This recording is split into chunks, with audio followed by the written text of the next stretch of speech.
Get out, now! I woke up to my husband screaming. Bleary-eyed, I sat up in bed, glancing around anxiously, thinking something had happened, but everything was silent. Huh? What's going on? Turning around, I saw my husband, who had been shouting, was still in a dream. Could it be sleep talking? My husband Liam often talks in his sleep. This wasn't the first time I've been awakened by his late-night chatter, but today's words were a first, and I couldn't help but let out a wry laugh. What's this about? Get out? Then, as if responding to my words, my husband started to say something shocking. Upon hearing it, I trembled. Could this really be happening? That's how I, a woman who had spent 40 years with her husband until retirement, decided to get a divorce. My name is Vida, and I'm 63 years old. Liam and I have a son, but he moved out 5 years ago after getting married.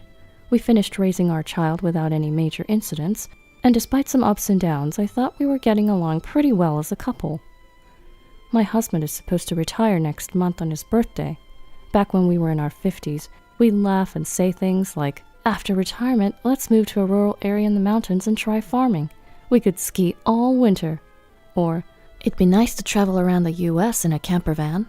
But as retirement approached, those kinds of conversations stopped altogether. Of course, I didn't really want to ski all the time at this age, but we're still physically fit, and I thought it'd be nice to travel together. So, I was considering celebrating my husband's retirement by staying at a fancy inn we wouldn't normally go to, and I was in the middle of looking up various places online.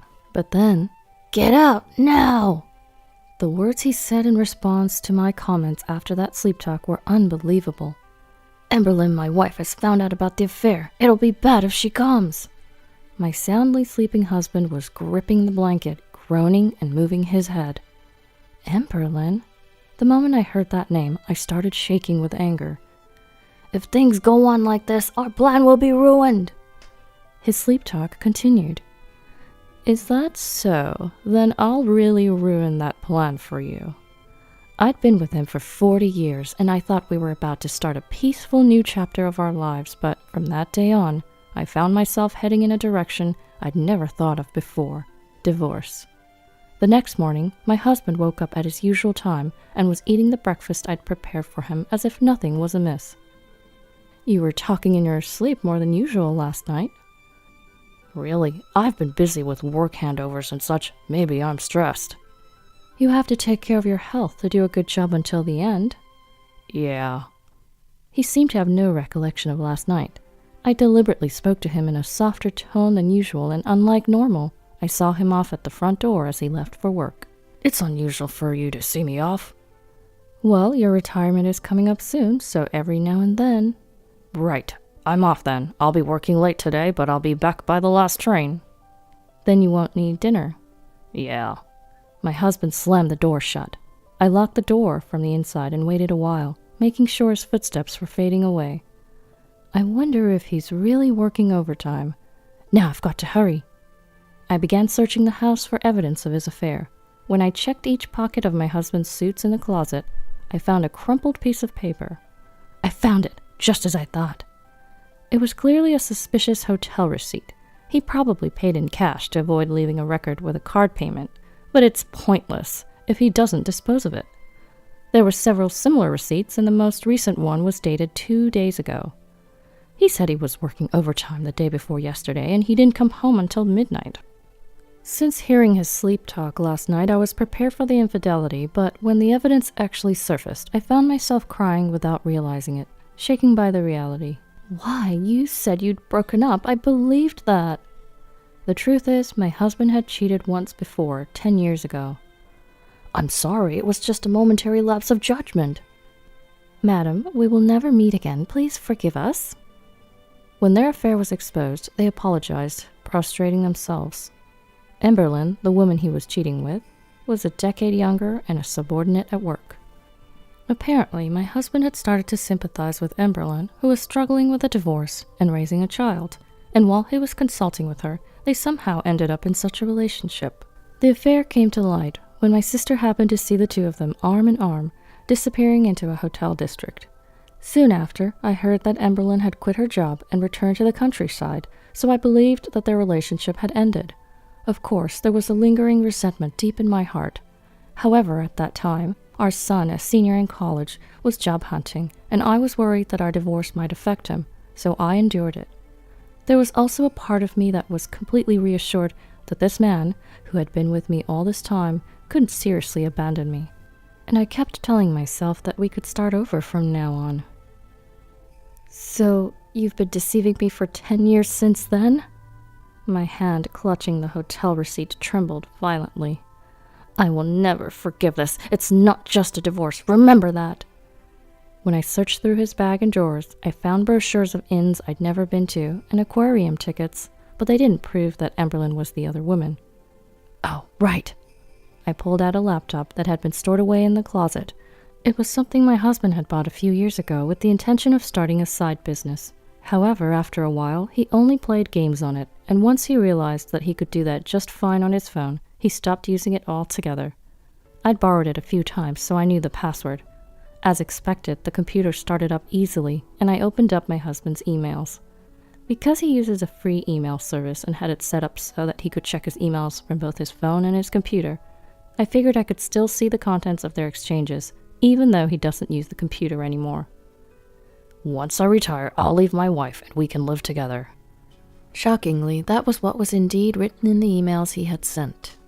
I've told my wife that I won't get much retirement money due to the recession, and she completely bought it, so let's use that money to buy an apartment. My husband works at a major company, and a few years ago he happily said, "It seems like I'll get more than $260,000 for my retirement money." That reminded me of how he recently started saying something different. The company's performance is deteriorating, and it seems like I won't get much retirement money. So, how much will you get? Maybe around 60,000 at best.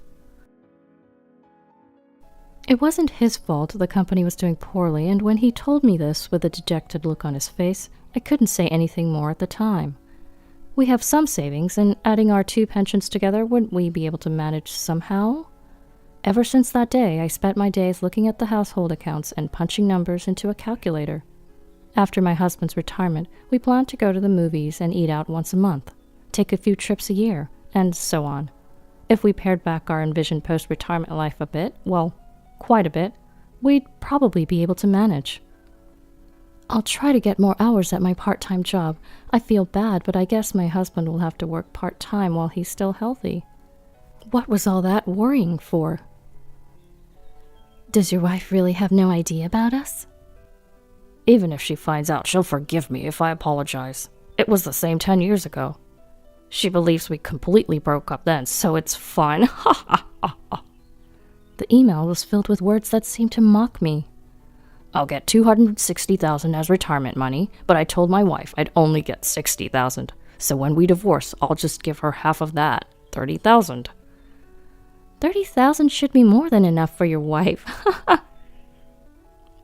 On the day of my retirement, I'll hand her the divorce papers.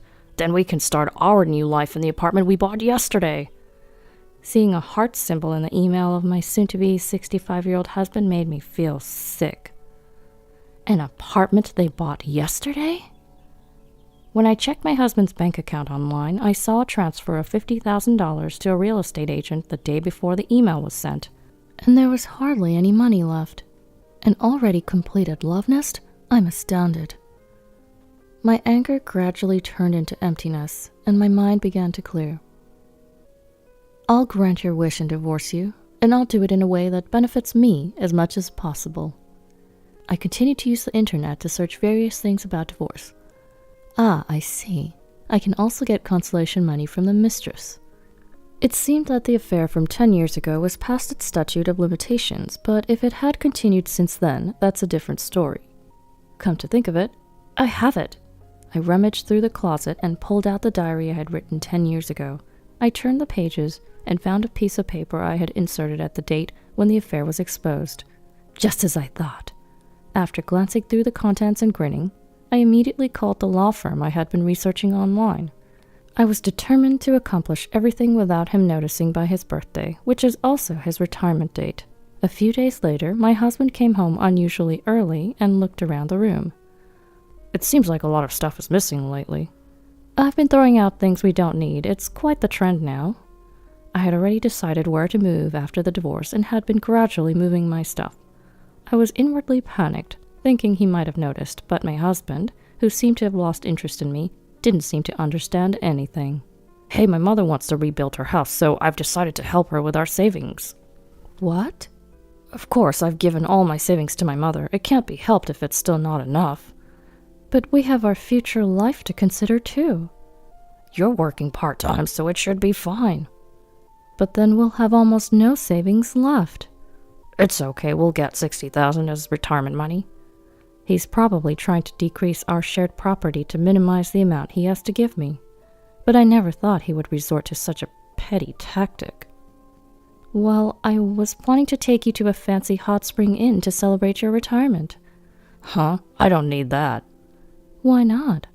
Well, it's pointless to travel with you at this point. I didn't miss the momentary look of discomfort on my husband's face. Of course, he wouldn't think of going on a trip with me, whom he plans to hand divorce papers to on his retirement day. After retiring, I was thinking about doing various things like traveling around just the two of us, skiing and so on. You know, it's what you were talking about before. As I deliberately spoke in a bright voice, my husband became even more sullen.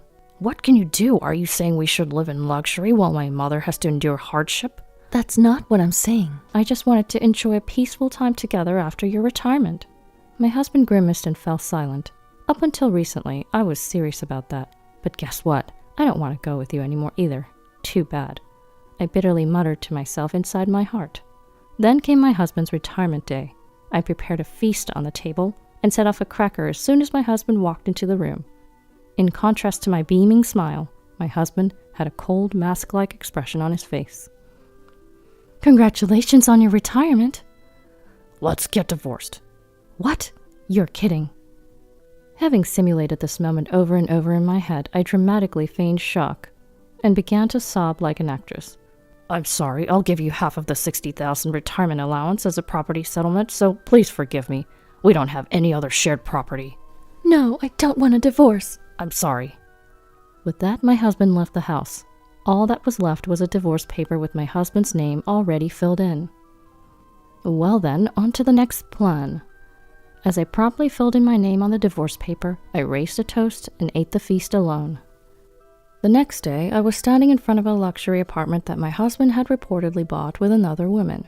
When I pressed the room number at the entrance, a woman's voice responded. You're Emberlyn, right? Liam's wife? Ah! The surprise in her voice was so unexpected that I had to stifle a laugh. Is your husband home? Could we come in? No way! Go home! You two don't have the right to refuse us. Huh? What do you mean? Who do you think the woman with me is? She's a lawyer. What? Would you prefer to discuss this right now or go to court? Through the monitor, my husband Liam appears, and the two of them are having some sort of discussion. Do you want us to come in or continue talking here at the entrance? If we keep this up, all the neighbors will know about your wrongdoings. Are you okay with that? Fine, come in. And so I stormed into the love nest of my foolish husband and his mistress, accompanied by a lawyer.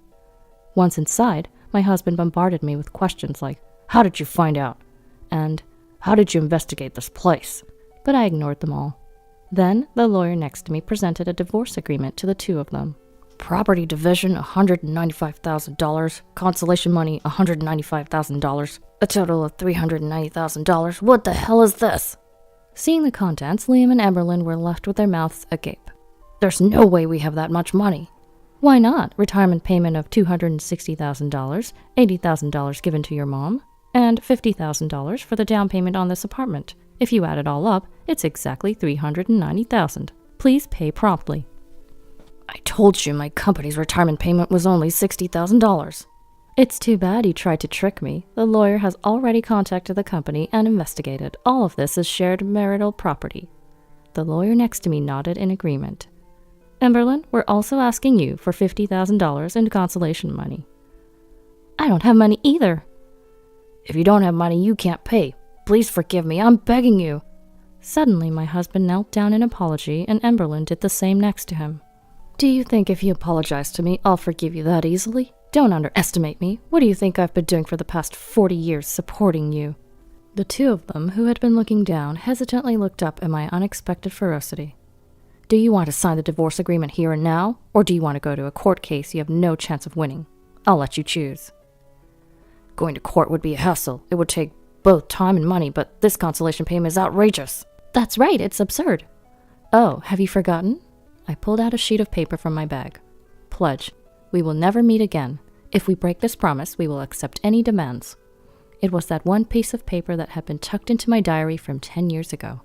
During the first affair scandal, I had made it in a rush and had them both sign it. It says here you'll do anything. This kind of thing is invalid now. That's right. Then let's go to court. Well, right, you haven't received your retirement money yet. If we're going to court, I'll make sure to contact the company so you can't spend the money freely. My husband was silent for a while, looking down, but after a moment he muttered, Understood, and raised his head. Good, now sign this. But $195,000 for consolation money, that's just too much. Even I could see that. It's just over $4,850 per year for the 40 years I've supported you. You're saying even that's too much? I don't want to equate our 40 years of marriage to money, but if I don't say this much, I'm sure he wouldn't understand. Truth be told, the lawyer also said this amount was too high, but during the creation of the agreement, I was told I could ask for whatever I wanted, so I pushed for it. But can't you reduce the amount a bit? I need to live after this, and there's the mortgage for this apartment. If that's the case, why not sell the apartment? Of course, if you sell it now, it'll be a lot cheaper than the original price, so it'll be a loss.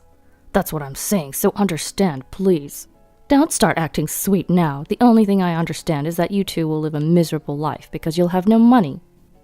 After saying what I wanted to say, I left the rest to the lawyer and left the room. In the end, the consolation money was reduced to $80,000.